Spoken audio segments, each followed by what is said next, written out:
I'm Dr. Cyrus Rangan with the California Poison Control System. Around the holiday times, a lot of things change around our house. Lots of decorating, lots of cooking, lots of gift giving, gift wrapping. In doing so, we want to make sure that people understand that there are a number of hazards that we may bring into our homes as a result of the holiday season. When we are cooking, for example, we will recommend that people cooking food, especially meats, inside of our kitchens, obtain a thermometer such as this. They are very cheap to obtain at most grocery stores and kitchen supply stores, where you can check the temperature of the meat that you are actually cooking inside of your ovens. In general, we recommend that people cook all of their meats to at least 165 degrees before taking it out of the oven and serving it to your family and friends.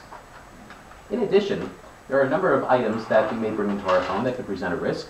When you look at something like this that you may get at the holiday season, these are candy necklaces. And while it's true that the candy around this necklace is edible, sometimes these products contain some items that are not edible.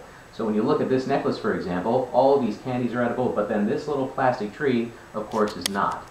So you want to make sure that you are going to be giving these to children who understand that concept. And if you are going to be giving it to a child who might not be fully understanding that concept, it's better to take these chokeable and non-edible materials off of these candies before you give it to a child. In addition, when we are at home and we are wrapping gifts or unwrapping gifts, they may be gifts such as this, where the gift itself is perhaps a soap or some kind of cosmetic that could be used in the bathroom, and that's what the intended purpose is of a gift like this. But when you look very, very closely, we're looking at very, very pretty purple sparkly balls that when a child or a young child is looking at something like this, they may look at it as food or candy or something to be played with. And obviously we want to make sure we keep these kinds of things out of reach of children, and when we are distracted at home during the holiday times, this can be especially important. So make sure that if you are wrapping or unwrapping gifts like this, that we still keep them out of reach of children, out of sight, out of mind. In addition, some of the gifts that we do give to children can present a risk as well.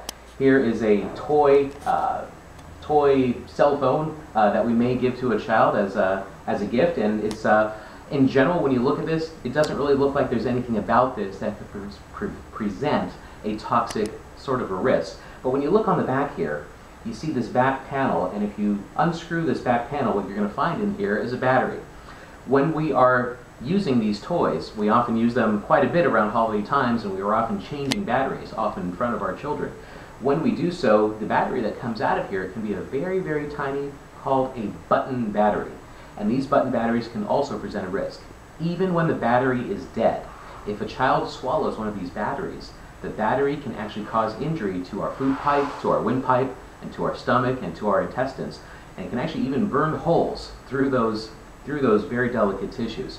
So we want to make sure that when we take these batteries out, that we keep them out of reach from children, out of sight, out of mind, and dispose of them appropriately. For more questions, please call us at California Poison Control, 1-800-222-1222.